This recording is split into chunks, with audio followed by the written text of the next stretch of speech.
بسم اللہ الرحمن الرحیم۔ السلام علیکم۔ ماریا، او ماریا، اٹھ جاؤ، اٹھ کر گھر کے کام جھام دیکھ لو۔ تمہارے ابا نے مجھے جانے سے پہلے نوکر نہیں لگوا کر دیے تھے کہ میری بیٹی سوئی رہے، آرام فرماتی رہے تو اسے چھیڑنا مت، بلکہ ملازمہ سے کام کروا لینا۔ اب اٹھتی ہو یا میں آؤں کمرے میں؟ چاچی مسلسل آوازیں دے رہی تھی۔ یہی سب تو ہوتا آیا تھا۔ اماں ابا کی موت کے بعد چچا مجھے اپنے گھر لے تو آئے تھے، میرے سر پر احسان کر تو دیا تھا، مگر ان میں مجھے پالنے کی صلاحیت نہیں تھی۔ چاچی تو مجھے اپنے گھر صرف ایک ملازمہ کی حیثیت سے لے کر آئی تھی۔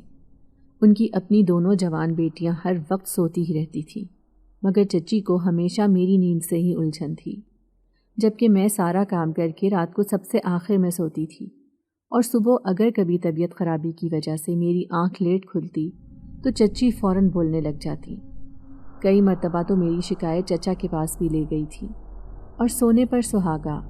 چچا ویسے بھی چچی کی باتوں میں آ کر مجھے ہی کہتے کہ بیٹا کام کرو گی تو ہی گھر چلے گا، اب اس کے اوپر اتنی ذمہ داریاں ہیں، وہ تمہاری ذمہ داری کیسے اٹھا سکتی ہے؟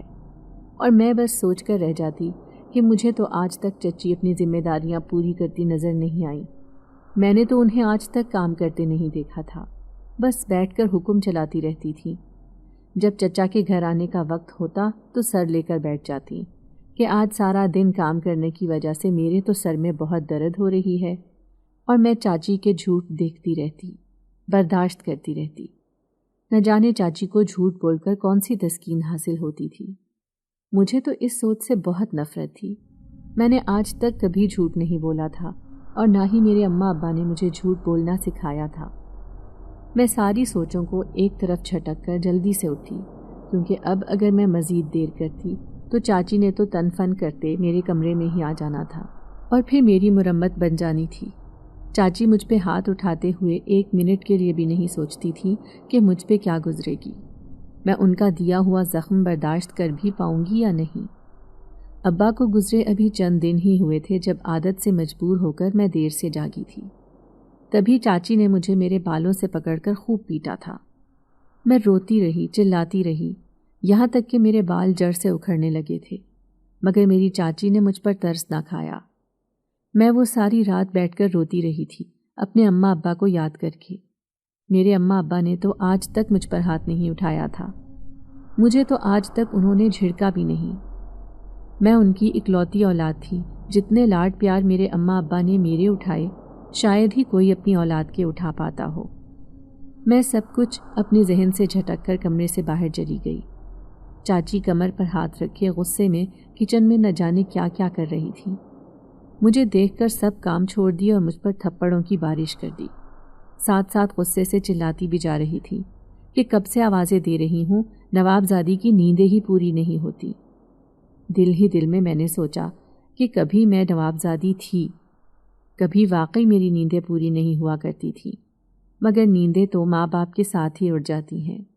جو ماں باپ اس دنیا سے چلے جائیں تو پھر نیندیں کہاں باقی رہتی ہیں۔ میں مسلسل چاچی کی مار کھا رہی تھی۔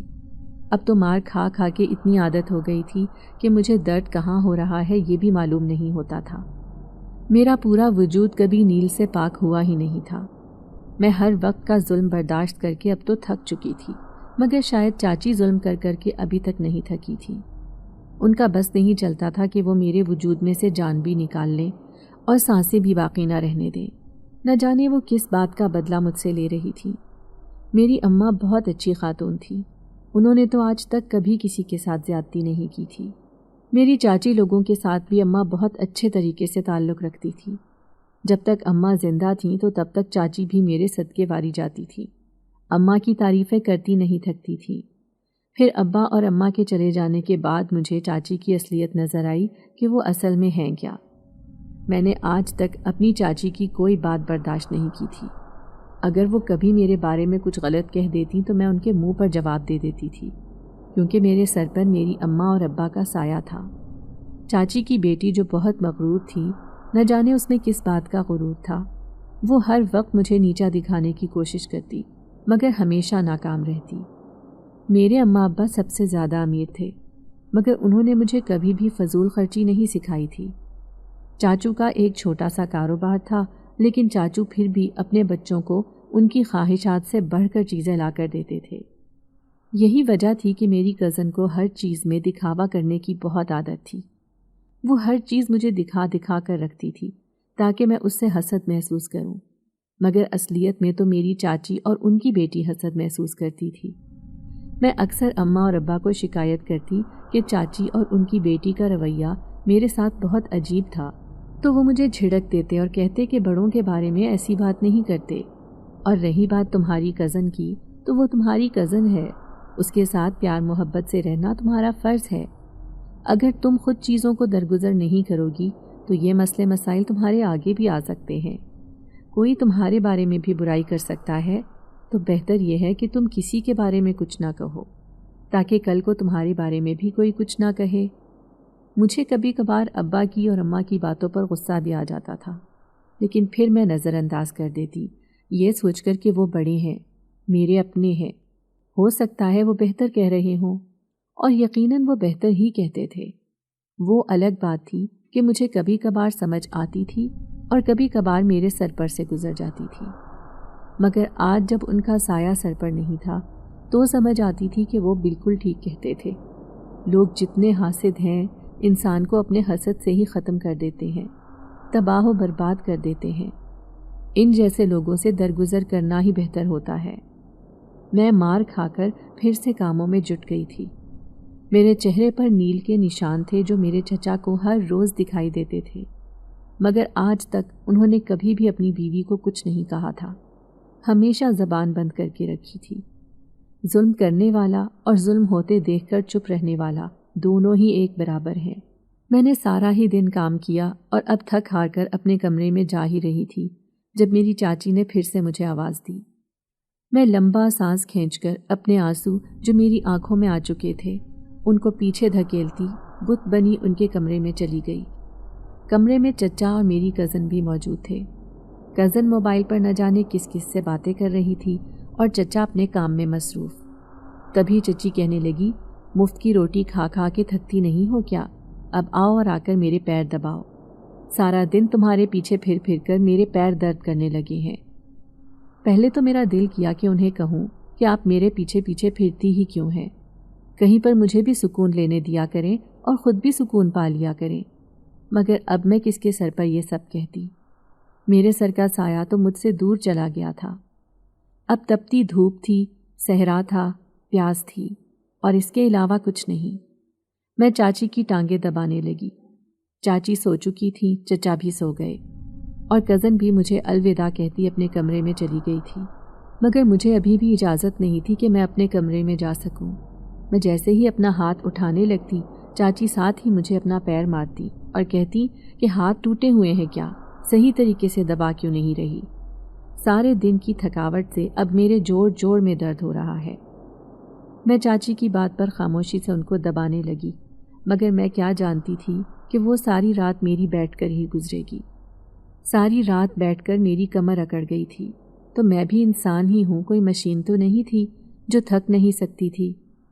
صبح کے وقت جب چاچی کی آنکھ کھلی تو مجھے اپنے پیروں میں بیٹھا ہوا دیکھ کر میرے بال جکڑ لیے۔ چچا کمرے میں نہیں تھے، اس لیے چچی نے ان کے بغیر اتنی جرأت کر لی تھی۔ خیر اگر وہ گھر پر ہوتے بھی تو بھی چچی کر سکتی تھی، کیونکہ چچا نے تو جیسے منہ میں زبان رکھی ہی نہیں ہوئی تھی جو چچی کے ظلم پر کچھ کہہ پاتے۔ چچی نے مجھے بالوں سے جکڑا اور کہنے لگی، کیسی گزری ہے آج کی رات؟ امید کرتی ہوں کہ آئندہ سے تم صبح سویرے اٹھ جایا کرو گی، ورنہ اپنی سزا کے لیے تیار رہنا۔ میں تو حیران آنکھیں پھاڑے چچی کو دیکھ رہی تھی کہ ابھی بھی سزا کی کوئی کمی باقی تھی۔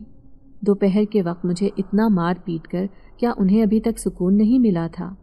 یہ میں کس مصیبت میں پھنس گئی تھی؟ میں ہر وقت رو رو کر خدا سے دعا کرتی کہ خدا مجھے اس آزمائش سے نکال لے، مجھے کسی ایسی جگہ پر بھیج دے جہاں پر سکون سے میں رات گزار سکوں، سکون سے صبح کا آغاز ہو۔ مگر شاید ابھی میری آزمائش اور باقی تھی، مجھے تو ابھی بہت زیادہ برداشت کرنا تھا۔ خدا شاید میری آخری حد تک میری برداشت دیکھنا چاہتے تھے۔ میں آنسو بہاتی اپنے کمرے میں آنے لگی، تبھی چاچی کمرے سے باہر نکلی اور کہنے لگی، مہارانی کدھر جا رہی ہے؟ میں نے کہا چاچی میں ساری رات کی نہیں سوئی، میری کمر میں درد ہو رہا ہے، میں کچھ دیر آرام کرنا چاہتی ہوں۔ تبھی چاچی کہنے لگی کہ واہ واہ، بیٹھ کے روٹی تجھے کھلاؤں، تیرے منہ میں نوالے ڈالوں، یہ سب ڈرامے میرے ساتھ نہیں چلیں گے۔ جلدی سے کچن میں جاؤ اور جا کر سب کا ناشتہ بناؤ، شبنم بھی اٹھنے والی ہے اور تجھے پتہ ہے نا کہ اس سے بھوک برداشت نہیں ہوتی۔ میں حیران رہ گئی اور سوچنے لگی کہ میں نے تو کل صبح سے کچھ نہیں کھایا، مجھ سے یہ بھوک کیسے برداشت ہو گئی؟ میں تو وہ انسان تھی جو کھانا لیٹ ہونے پر گھر سر پر اٹھا لیتی تھی۔ اماں کو ابا کے کھانے کی اتنی فکر نہیں ہوتی تھی جتنی میرے کھانے کی فکر ہوتی تھی، کیونکہ اماں اور ابا جانتے تھے کہ مجھ سے بھوک برداشت نہیں ہوتی۔ اماں ابا کو یاد کر کے میری آنکھوں میں پھر سے آنسو آ گئے۔ میں نے اپنی کمر باندھی اور پھر کچن کی طرف چل پڑی۔ چاچی نے بھی آج پوری کی پوری لسٹ میرے ہاتھ میں تھما دی تھی۔ میں سارے کھانے بنا کر کام کر کے اب اپنے کمرے میں آ گئی۔ آ کر کمرے کی حالت دیکھی تو دل خون کے آنسو رو پڑا۔ یہ ایک چھوٹا سا کمرہ تھا جس میں ایک بستر تھا جو زمین پر بچھا ہوا تھا، اور بستر کے اوپر سے بھی سارا کپڑا پھٹا ہوا تھا۔ ایک بہت پرانا چھوٹا سا تکیہ تھا اور ایک چادر تھی۔ اس کے علاوہ کمرے میں ایک چھوٹی سی ٹوٹی ہوئی کرسی تھی اور بس ایک صندوق پڑا ہوا تھا جس میں میرے کچھ کپڑے تھے جو نہ جانے میں کتنے برسوں سے پہن رہی تھی۔ شاید آخری مرتبہ میں نے ابا کی زندگی میں وہ کپڑے خریدے تھے۔ ان میں سے بھی آدھے سے زیادہ کپڑے پھٹ چکے تھے، جن کو میں چاچی سے بچے کھچے کپڑے لے کر پیوند لگاتی رہتی تھی، اور کچھ میری کزن شبنم کے کپڑے تھے جو بہت پرانے ہو چکے تھے۔ چاچی نے مجھ پر ترس کھا کے وہ کپڑے مجھے دے دیے۔ اصولاً تو چاچی کو مجھ پر نہیں ان کپڑوں پر ترس کھانا چاہیے تھا، یہ تو کسی فقیر کو دینے کے بھی قابل نہیں تھے۔ شاید میری حیثیت میں چچی کی نظروں میں ایک فقیر سے بھی کم تھی۔ بہرحال میرے کپڑوں میں سے کافی بدبو آ رہی تھی، کیونکہ میں نے 2 دن سے یہی کپڑے پہن کر دن رات گھر کے کام کیے تھے۔ میں نے جلدی سے کپڑے نکالے اور ان کو پہننے لگی۔ ابھی کپڑے پہن ہی رہی تھی کہ اچانک سے مجھے اپنے کمرے میں ایک سانپ دکھائی دیا۔ وہ کالا ناگ تھا۔ میں اس کو دیکھ کر چیخیں مارتی ہوئی کمرے سے باہر نکل گئی۔ میری چچی کا ایک بیٹا بھی تھا، مگر وہ زیادہ تر گھر سے باہر رہتا تھا اور بہت کم گھر پہ دکھائی دیتا تھا۔ دوسرے شہر رہنے کی وجہ سے وہ کبھی کبھار ہی گھر پر آتا تھا۔ میں بغیر دوپٹے کے کمرے سے باہر نکلی اور بھاگتے ہوئے چیخیں مارتی ہوئی ارسلان سے ٹکرا گئی۔ ارسلان مجھے گھور گھور کر دیکھنے لگا اور کہنے لگا کہ آنکھیں کہیں بیچ آئی ہو کیا، اور یہ اتنا منہ کھول کر چیخیں کیوں مارتی پھر رہی ہو؟ کیا مصیبت آن پڑی ہے؟ کون مر گیا ہے جو تم اس طرح چیخیں مار مار کر رو رہی ہو؟ میں نے اس کی ساری تلخ باتوں کو نظر انداز کر کے کہا کہ ارسلان بھائی کمرے میں سانپ ہے۔ تو وہ کافی حیران ہوا اور کہنے لگا کہ سانپ وہاں پر کیسے آ گیا؟ میں نے کہا میں کپڑے تبدیل کر رہی تھی تو وہاں پر ہی میں نے سانپ دیکھا، آپ میرے ساتھ چلیں، کمرے میں دیکھیں۔ وہ سر جھٹک کر میرے ساتھ چل پڑا۔ وہ چچی اور شبنم سے کچھ بہتر تھا، اور ایسا میرا ماننا تھا، کیونکہ اس میں پھر بھی کچھ احساس باقی تھا۔ لیکن مسئلہ یہاں پر یہ تھا کہ وہ بہت کم گھر آتا تھا، اور جب جب وہ گھر آتا چچی مجھے اس کے آس پاس جانے نہ دیتی تھی تاکہ میں اسے کچھ کہہ نہ دوں، اس کو سب سچائی نہ بتا دوں۔ نہ جانے کیوں چچی اور چچا، خاص طور پر شبنم، ارسلان سے بہت ڈرتے تھے۔ ارسلان میرے ساتھ کمرے میں گیا، تبھی وہ ادھر ادھر دیکھنے لگا، مگر کمرے میں کچھ بھی نہیں تھا۔ میں نے ارسلان سے کہا کہ میرا یقین کرو، یہاں پر سانپ تھا، میں نے یہاں پر سانپ دیکھا تھا۔ تبھی وہ کہنے لگا کہ ہو سکتا ہے کہ وہ تمہارا وہم ہو، سانپ بھلا تمہارے کمرے میں کیسے آ سکتا ہے؟ تمہارے کمرے میں نہ تو کوئی سوراخ ہے اور نہ ہی کوئی جگہ جہاں سے سانپ نکل آئے، اور ہمارے گھر میں بھلا سانپ آیا کہاں سے؟ میں نے ارسلان کو بہت یقین دلانے کی کوشش کی، مگر اسے یقین نہیں آیا۔ میں بہت ڈر گئی تھی۔ خوف کے مارے میرا تو دل کر رہا تھا کہ میں باہر جا کر لان میں سو جاؤں، مگر کمرے میں نہ سوؤں۔ اس سے پہلے ارسلان کمرے سے باہر نکلتا، چچی کمرے کے دروازے پر کھڑی کمر پہ ہاتھ رکھے ہم دونوں کو گھور رہی تھی۔ ارسلان خاموشی سے کھڑا ہو گیا، مگر میرے تو رونگٹے کھڑے ہو گئے، کیونکہ چچی گھور گھور کر مجھے ہی دیکھ رہی تھی۔ ان کے چہرے پر غضب کا غصہ تھا۔ اب مجھے اندازہ ہو گیا تھا کہ اب پھر سے میری مار کٹائی کی باری ہے۔ چچی پھر مجھ پر ہاتھ اٹھائیں گی اور مجھے خوب ماریں گی۔ میں خود کو ذہنی طور پر تیار کر چکی تھی، تبھی میں نے نظر جھکا لی، اور پھر جب اپنے اوپر نظر پڑی تو میرے 14 طبق روشن ہو گئے، کیونکہ میرے پاس دوپٹہ نہیں تھا اور میں کب سے ارسلان کے ساتھ ایسے ہی کھڑی تھی۔ اب مجھے سمجھ آیا تھا کہ چاچی میری طرف کیوں گھور گھور کر دیکھ رہی ہیں، کیونکہ منع تو انہوں نے ارسلان کو بھی کیا ہوا تھا کہ وہ میرے قریب نہ آئے۔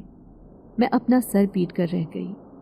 ڈر کے مارے جب کمرے سے باہر بھاگی تھی تبھی دوپٹہ کہیں ادھر ادھر گر گیا تھا۔ مجھے سمجھ نہیں آ رہی تھی کہ آج میں اپنا بچاؤ کیسے کروں گی، آج تو چچی میری جان ہی لے لیں گی۔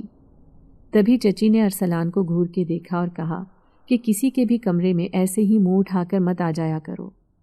تبھی ارسلان نے میری حالت دیکھی اور نظریں جھکا کر کمرے سے باہر نکل گیا۔ مجھے مزید شرمندگی ہونے لگی۔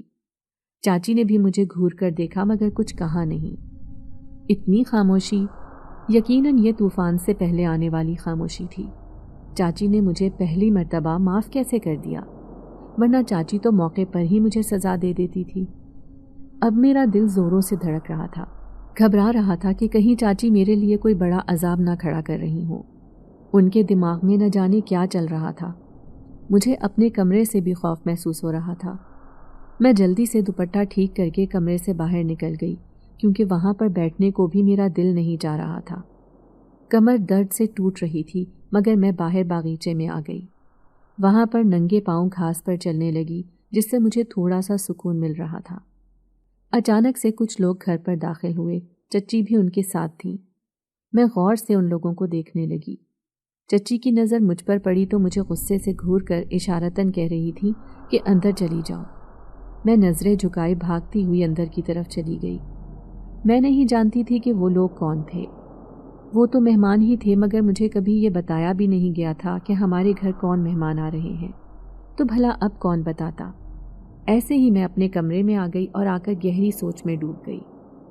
اب میرے پاس کوئی اور راستہ بھی نہیں تھا اور نہ ہی کوئی جگہ تھی جہاں پر میں بیٹھ سکتی تھی، اسی لیے ڈرتے ڈرتے زمین پر بیٹھ گئی اور گھٹنوں پر سر رکھ دیا۔ گھٹنے پر سر رکھے رکھے نہ جانے کب میری آنکھ لگ گئی۔ آنکھ تو اس وقت کھلی جب گھر میں عجیب سا واویلا مچا ہوا تھا۔ میری چاچی چیخ چیخ کر نہ جانے کس کو سنا رہی تھی کہ آج میری بیٹی کی شادی طے ہو جانی تھی اگر وہ منحوس کلموہی کالی بلی کی طرح راستے میں نہ آتی۔ ان لوگوں نے شبنم کی جگہ ماریا کو پسند کر لیا ہے۔ اندر بیٹھی میری روح کانپ گئی، کیونکہ میں جانتی تھی کہ چاچی کا پھر سے ظلم مجھے ہی برداشت کرنا ہوگا۔ میری چاچی تو شاید چاہتی ہی یہ تھی کہ میں ہر وقت ان کا ظلم برداشت کرتی رہوں۔ اب اس سب میں میرا کیا قصور تھا؟ ابھی تو پہلی سزا باقی تھی جو خاموشی سے چچی پی گئی تھی۔ میرے نین نقش شبنم سے زیادہ خوبصورت تھے۔ میں اپنی اماں پر تھی اور شبنم اپنی اماں پر۔ میری اماں بہت خوبصورت تھیں، یہی وجہ تھی کہ ان کا حسن میں نے چرا لیا اور ساری خوبصورتی مجھ میں آ گئی۔ اتنی مار کٹائی کے باوجود میری خوبصورتی مان نہیں پڑی تھی۔ میں تکلیف سے آسمان کی طرف نگاہیں دوڑا کر خدا کو پکار رہی تھی کہ اب مجھ سے مزید ظلم برداشت نہیں ہوگا، میرا ظلم کم کر دے، میری آزمائش کو ختم کر دے۔ تبھی مجھے اچانک ایسے محسوس ہوا جیسے میرے صندوق کی دائیں طرف کوئی چیز ہے۔ میں نے جیسے ہی صندوق کی طرف دیکھا تو کوئی چیز صندوق کے پیچھے غائب ہو گئی۔ میرے رونگٹے ایک دم کھڑے ہو گئے۔ مجھے لگا کہ پھر سے سانپ آ گیا ہے۔ میں نے جیسے ہی صندوق ادھر ادھر کر کے دیکھا تو وہاں پر کوئی بھی موجود نہیں تھا۔ مجھے لگا کہ شاید میرا دماغ درد کر رہا ہے، اسی لیے میرا وہم ہوگا۔ پریشانی کی وجہ سے مجھے جگہ جگہ چیزیں نظر آ رہی ہیں، کیونکہ دماغ جو اپنی جگہ پر حاضر نہیں تھا۔ اتنی پریشانیاں کیوں تھیں میری زندگی میں؟ کاش ایسا نہ ہوتا، میری زندگی پرسکون ہوتی۔ تبھی چچی نے چچا سے کہا کہ ابھی اس عورت کو میں 1 منٹ کے لیے بھی اس گھر میں برداشت نہیں کروں گی۔ اس لڑکی کو ابھی کے ابھی گھر سے نکالیں، یہ میری بیٹی کی بھی شادی نہیں ہونے دے گی۔ یہ جان بوجھ کر رشتے والوں کے سامنے آئی تاکہ وہ لوگ اس کو پسند کر جائیں اور میری بیٹی کا رشتہ نہ ہو۔ کتنے اچھے لوگ تھے، کتنا اچھا رشتہ تھا، مگر اس لڑکی کی وجہ سے میرے ہاتھ سے نکل گیا۔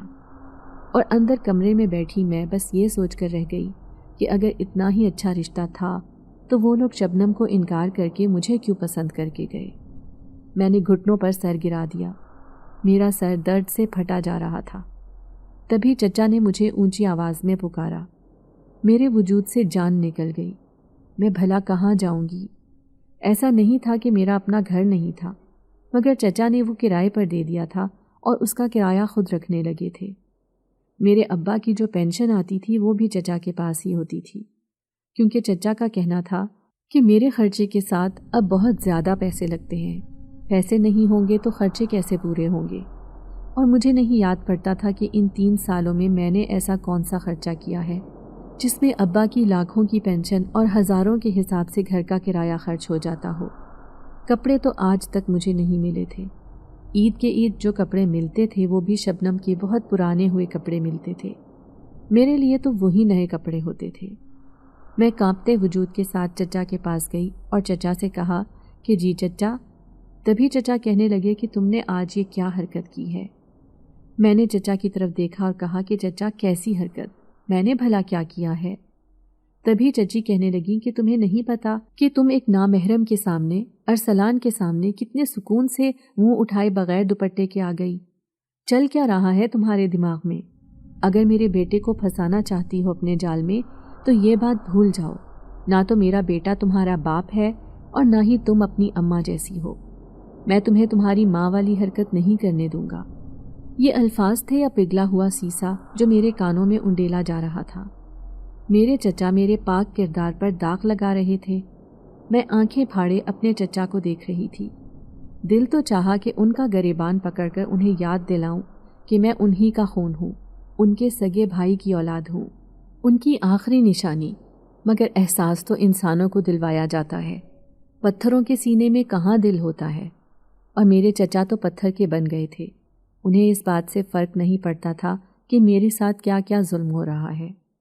وہ اپنے کاموں میں اتنے مصروف تھے کہ انہیں مجھ سے کوئی غرض ہی نہیں تھی۔ میں نے چچا سے کہا کہ چچا، کمرے میں سانپ آ گیا تھا اور میں ڈر کے مارے باہر چیختی ہوئی آئی۔ میں نہیں جانتی تھی کہ ارسلان بھائی گھر آئے ہوئے ہیں، ورنہ میں کبھی بھی اس طرح نہ آتی۔ چچا کہنے لگے کہ سانپ کہاں سے آ گیا؟ میں نے کہا میں نہیں جانتی۔ تبھی ارسلان بھائی کہنے لگے کہ کمرے میں کوئی سانپ نہیں تھا، اس کو کوئی غلط فہمی ہوئی ہے۔ بہرحال اس میں ماریا کی کوئی غلطی نہیں ہے، اس لیے اس کو چھوڑ دیں۔ جس موضوع پر بات ہو رہی ہے اگر وہ کر لی جائے تو بہتر ہوگا۔ ارسلان کو بھی شاید اپنے ابا کی یہ بات اچھی نہیں لگی تھی، اسی لیے اس نے چچا کو ٹوک دیا۔ تبھی چچی ارسلان کو کہنے لگی کہ تمہیں کچھ نہیں معلوم، تم چپ رہو، تم ابھی معصوم ہو، تمہیں لڑکیوں کے بارے میں کچھ معلوم نہیں۔ تبھی ارسلان حیرانگی سے اپنی اماں کو دیکھنے لگا اور کہنے لگا کہ مجھے لڑکیوں کے بارے میں معلوم نہیں، میں معصوم ہوں۔ بہت اچھی بات کہی آپ نے، آپ کے پاس تو بہانہ ہونا چاہیے بس کسی پر ظلم ڈھانے کا۔ اتنا کہہ کر ارسلان باہر چلا گیا اور میری جو آخری امید تھی وہ بھی ختم ہو گئی۔ اب تو مجھے کٹہرے میں کھڑا کر ہی دیا جانا تھا۔ تبھی چچا کہنے لگے کہ تم باہر کیا کر رہی تھی جب مہمان گھر پر آئے؟ تم اسی وقت اپنے کمرے میں کیوں نہیں چلی گئی؟ تم چاہتی کیا ہو؟ تم میری بیٹی سے کیوں حسد کرتی ہو؟ اس کی خوشیوں سے کیوں جلتی ہو؟ اب یہ خوشیاں تمہارے نصیب میں نہیں ہیں تو اس کا مطلب یہ ہے کہ تم اپنی ہی کزن کی خوشیوں پر نظر رکھو۔ میں نے چچا سے کہا کہ چچا، میرا ایسا کوئی مقصد نہیں تھا، میں بھلا اس کی خوشیوں پر نظر کیوں رکھوں گی؟ مجھے خدا نے اپنی بہت خوشیاں دی ہیں۔ میں نے جتنی خوشی اپنے اماں ابا کے ساتھ دیکھی ہے شاید ہی کسی نے اتنی خوشیاں دیکھی ہوں۔ تبھی شبنم رونے لگی اور کہنے لگی کہ دیکھ رہے ہیں ابا، اب یہ اپنے وقت کا ہمیں بتا بتا کر ہمیں جلانا چاہ رہی ہے۔ میں بھی اب بھلا کہاں تک چپ رہتی۔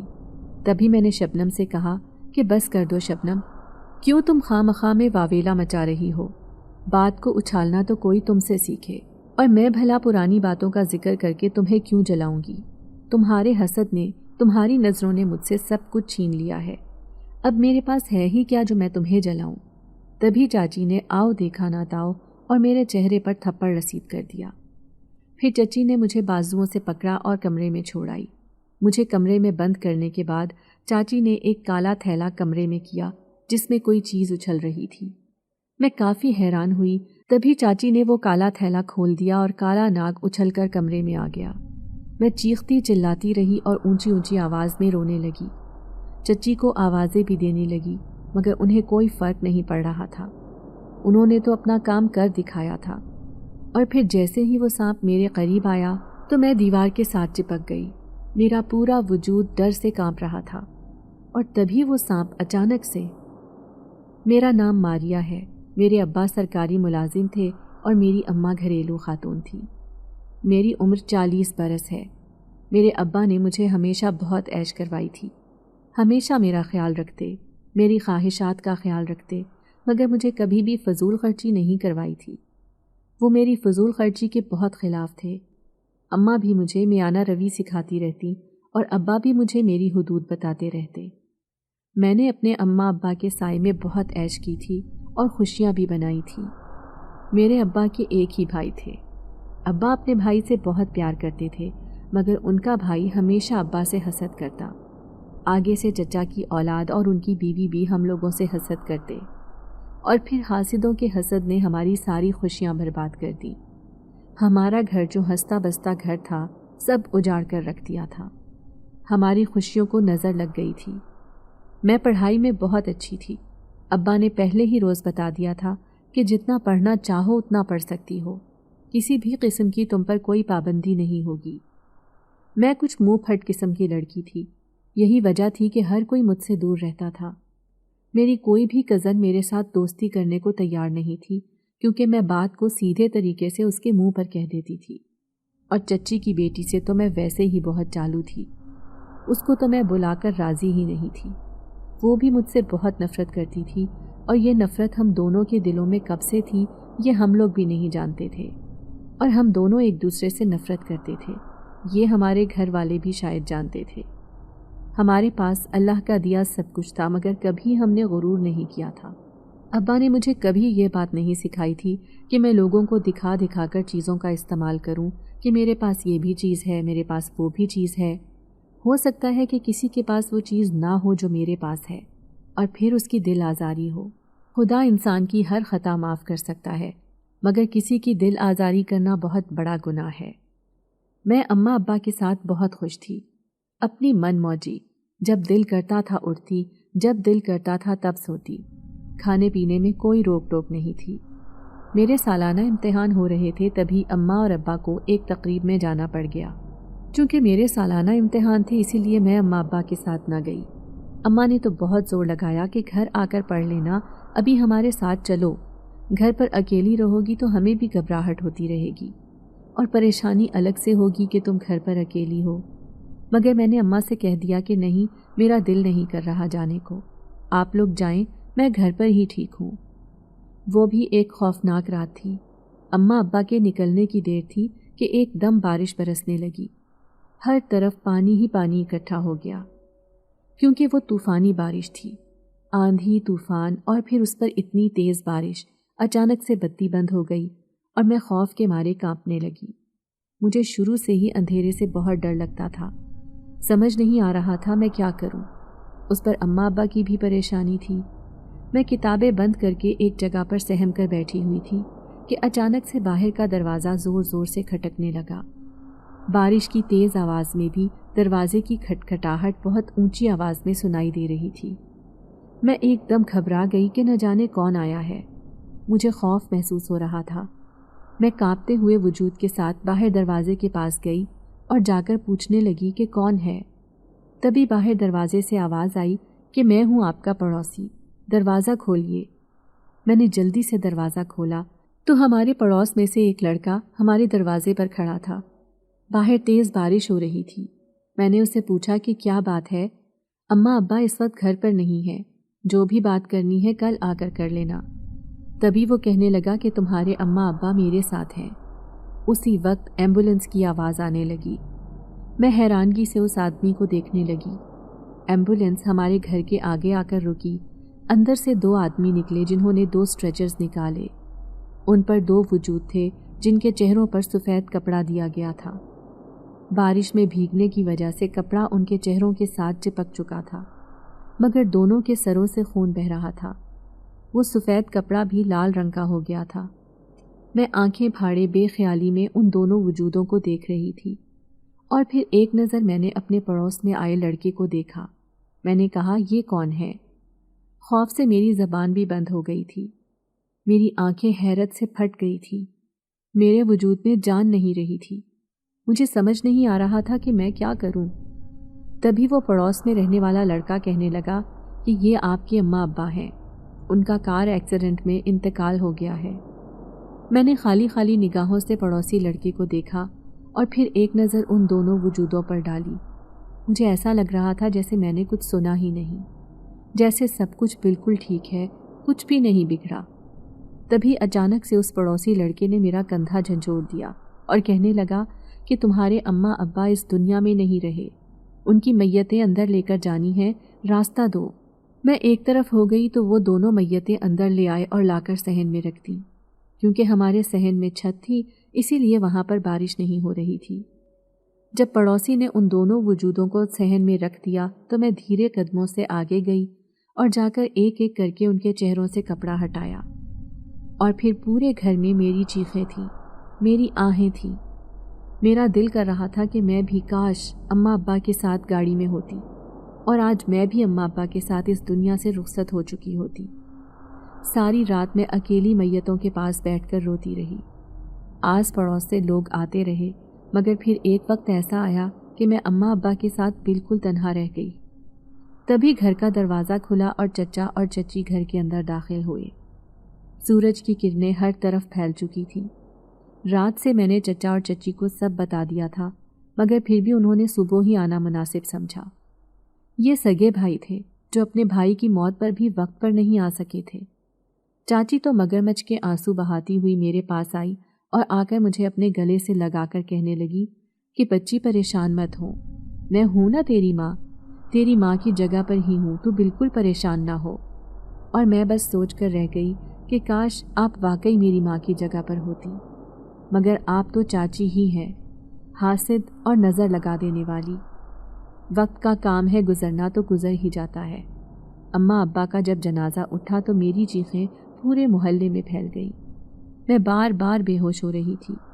تبھی آس پڑوس کی ایک عورت نے کہا، بچی کہاں جائے گی، کس کے ساتھ رہے گی؟ تبھی میری چاچی آگے بڑھی اور کہنے لگی کہ میں اس کی ماں ہوں، اگر اس کی ماں اس دنیا سے چلی گئی تو کیا ہوا، میں اس کو پالوں گی، میں اس کو اپنے ساتھ لے کر جاؤں گی اور بڑے لاڈ پیار سے اس کو رکھوں گی جیسے اس کی ماں نے اس کو رکھا ہوا تھا۔ میں چچا اور چچی کے ساتھ جانا نہیں چاہتی تھی، مگر میں گھر میں اکیلی نہیں رہ سکتی تھی۔ میں کس کے سہارے اکیلی رہتی؟ کون تھا میرا والی وارث؟ کوئی بھی تو نہیں۔ اور پھر میں چچا اور چچی کے ساتھ ان کے گھر آ گئی۔ مجھے چچا اور چچی کے گھر آئے ابھی ایک دن ہی ہوا تھا۔ وہ دن تو میں نے شبنم کے ساتھ گزارا، مگر اگلے روز ہی شبنم صبح ہوتے ہی چیخنے لگی اور کہنے لگی کہ میں اب مزید اپنا کمرہ کسی کے ساتھ نہیں بانٹ سکتی، میری اپنی بھی کوئی پرائیویسی ہے، کوئی مصروفیات ہیں، اب اگر یہ میرے کمرے میں رہے گی تو میں اپنا کام کیسے کروں گی؟ تبھی چچی کہنے لگی، ہاں میں جانتی ہوں میری بچی کہ تیری بہت سی مصروفیات ہیں، اب کیا کیا جا سکتا ہے بھلا؟ یہ سب چچی چچا کو سنانے کے لیے کہہ رہی تھی۔ تبھی چچا کہنے لگے کہ گھر میں اور بھی کمرے خالی ہیں، ان میں سے کوئی ایک کمرہ اس کو دے دو۔ تبھی چاچی کہنے لگی کہ وہ کمرے تو ایک ارسلان کا ہے اور ایک مہمانوں کا، جب کوئی مہمان آ جاتا ہے تو اسے کہاں ٹھہرائیں گے؟ چچا نے کہا کہ ابھی تو فی الحال ماریا کو دے دو، پھر جب کوئی مہمان آئے گا تو دیکھا جائے گا۔ چاچی نے سر جھٹکا اور میرا بیگ مجھے تھمائے مجھے اپنے ساتھ لیے ایک سٹور میں چلی گئی۔ وہ سٹور ایک انسان کے لیے بھی بہت چھوٹا تھا۔ چھوٹا سا یہ سٹور میرے رہنے کے لیے ناکافی تھا، کیونکہ میں کبھی بھی اتنے چھوٹے سے کمرے میں نہیں رہی تھی۔ میرا تو اپنا کمرہ بہت بڑا تھا جس کو میں نے بڑی خوبصورتی سے سجایا تھا۔ میں خاموشی سے اس کمرے میں ٹھہر گئی کیونکہ چاچی نے میرے لیے وہی کمرہ منسوخ کیا تھا۔ میں چاچی کے ساتھ کوئی بحث نہیں کرنا چاہتی تھی، اور پھر ابھی تو ماں اور ابا کا غم بھی کم نہیں ہوا تھا کہ میں ان کے غم کو بھلا کر اپنی جنگ لڑنے لگتی۔ اسی لیے میں خاموشی سے اسی کمرے میں رہنے لگی۔ وہ کمرہ ایک کباڑ خانہ تھا۔ اس وقت تو میرا سر درد سے پھٹ رہا تھا، اس لیے میں خاموشی کے ساتھ وہاں پر بیٹھ گئی۔ مگر شام ہوتے ہی میں نے پورے کمرے کی صفائی کی۔ کھانس کھانس کر میرا گلا دکھنے لگا تھا۔ مجھے سمجھ نہیں آ رہی تھی کہ میں کیا کروں۔ میری آنکھوں سے آنسو آنے لگے تھے۔ 3 دن بمشکل میں نے وہاں پر گزارے۔ 3 دن تک تو میرے چچا بھی میرے ساتھ بہت نرمی سے پیش آتے رہے اور میری چچی بھی، مگر 3 دن کے بعد میں صبح کے وقت سو رہی تھی جب اچانک سے چچی کی آواز آنے لگی۔ میں نے آنکھیں کھولی تو چچی میرے سر پر کھڑی تھی۔ تبھی وہ کہنے لگی کہ مہارانی، نیند پوری ہو گئی ہو تو اٹھ کے آ جاؤ باہر اور آ کر کچھ گھر کا کام ہی کر لو۔ ماں باپ مر گئے ہیں تو اس کا مطلب یہ نہیں کہ وہ تمہارے پیچھے میرے پاس تمہارے لیے کوئی نوکر چھوڑ گئے ہیں۔ یقین کرو کہ میں اکیلے ہی کام کرتی ہوں۔ چاچی کے طنز سن کر مجھے بہت دکھ ہوا اور میں حیرانگی سے چاچی کو دیکھنے لگی۔ میں نے چاچی سے کہا کہ چاچی مجھے کھانا نہیں بنانا آتا اور میں نے تو کبھی گھر پہ بھی کوئی کام نہیں کیا۔ تبھی چاچی کہنے لگی، کوئی بات نہیں، میں تمہیں سکھا دوں گی۔ دل تو کیا کہ پوچھوں، کیا آپ نے اپنی بیٹی کو بھی کام سکھا دیا ہے؟ مگر میں ابھی کچھ نہیں کہہ سکتی تھی۔ مجھے اپنی زبان پر قابو رکھنا تھا، کیونکہ اگر چاچی اور چچا مجھے گھر سے نکال دیتے تو میں کہاں جاتی۔ اس لیے میں خاموشی سے چچی کے سارے ظلم برداشت کرتی رہی۔ 3 سال ہو چکے تھے ابا اور اماں کی موت کو، مگر آج تک میں سکون کی نیند نہیں سوئی تھی اور نہ ہی سکون کا سانس لیا تھا۔ میری چچی مجھ پر ہر وقت ظلم کرتی رہتی تھی۔ اب تو حد ہی ختم ہو گئی تھی کہ ان لوگوں نے میرے کردار پر انگلی اٹھانا شروع کر دی تھی۔ اس پر بھی بس نہ ہوا تو مجھے کمرے میں بند کر دیا اور میرے کمرے میں ایک سانپ پھینک دیا۔ میرا پورا وجود تھر تھر کانپ رہا تھا۔ مجھے اس سانپ سے بہت ڈر لگ رہا تھا۔ وہ سانپ مسلسل میری طرف گھور رہا تھا۔ میں جلدی سے صندوق پر چڑھ گئی، مگر سانپ تو آہستہ آہستہ میرے پاس ہی آتا جا رہا تھا۔ اب میں کہاں جاتی؟ مجھے اس سانپ سے اتنا خوف محسوس ہو رہا تھا کہ مجھے اپنا سانس بند ہوتا ہوا محسوس ہوا۔ ایک عجیب سی گھٹن محسوس ہو رہی تھی۔ میں کھینچ کھینچ کر اپنا سانس لے رہی تھی، مگر کوئی فرق نہیں پڑ رہا تھا۔ تبھی وہ سانپ میرے پاس آیا اور میرے پیروں میں آ کر لیٹ گیا۔ میں نے ہلکی سی منہ سے چیخ کی آواز نکالی، کیونکہ اگر میں زیادہ اونچی چیختی تو چاچی مجھے بھون کر رکھ دیتی۔ مگر حیرت کی انتہا نہ رہی جب اچانک سے وہ سانپ ایک شخص بن گیا۔ وہ کوئی انسان تو نہیں تھا۔ میں حیرت سے آنکھیں پھاڑے پسینے سے تر چہرہ لیے اس سانپ کو دیکھ رہی تھی جس نے انسان کا چہرہ ڈھال لیا تھا۔ وہ آدمی میرے پاس آیا اور آ کر کہنے لگا کہ تمہیں پریشان ہونے کی ضرورت نہیں ہے، اب میں آ گیا ہوں نا، میں تمہاری آنکھ میں ایک بھی آنسو نہیں آنے دوں گا۔ میں تو ابھی بھی خوف سے آنکھیں پھاڑے اس شخص کو دیکھ رہی تھی اور کانپتی آواز میں اس سے پوچھنے لگی کہ تم کون ہو، کہاں سے آئے ہو اور مجھے کیسے جانتے ہو؟ وہ میری بات پر مسکرانے لگا اور کہنے لگا کہ میں ایک جن زادہ ہوں، بہت عرصے سے تمہارے پیچھے ہوں۔ میں تمہیں ہمیشہ روتے ہوئے دیکھتا تھا اور ان لوگوں کا ظلم بھی دیکھتا رہا ہوں۔ میں تمہارے پاس آنا چاہتا تھا مگر تم مجھ سے ہمیشہ گھبرا جاتی تھی، اور پھر ابھی مجھے خدا کی طرف سے بھی اجازت نہیں تھی، اسی لیے میں تمہارے پاس نہیں آ پایا۔ مگر اب جب سے مجھے اجازت ملی ہے میں تمہارے آس پاس ہی پھر رہا ہوں۔ میں تم سے بے انتہا محبت کرتا ہوں اور میں تمہیں اپنی دنیا میں لے جاؤں گا جہاں پر تمہیں کوئی خوف، کوئی تکلیف نہیں ہوگی۔ میں بھول گئی تھی کہ میرے سامنے ایک جن زادہ کھڑا ہے۔ میں روتے روتے اس کے قدموں میں بیٹھ گئی اور کہا کہ خدا کے لیے مجھے اس ظلم سے بچا لو، مجھے یہاں سے نکال لو۔ یہ لوگ بہت ظالم ہیں، یہ مجھے مار ڈالیں گے۔ ان کا بس نہیں چلتا ورنہ مجھے مار ہی ڈالتے۔ اماں ابا کے ساتھ ہی مجھے زندہ دفنا دیتے۔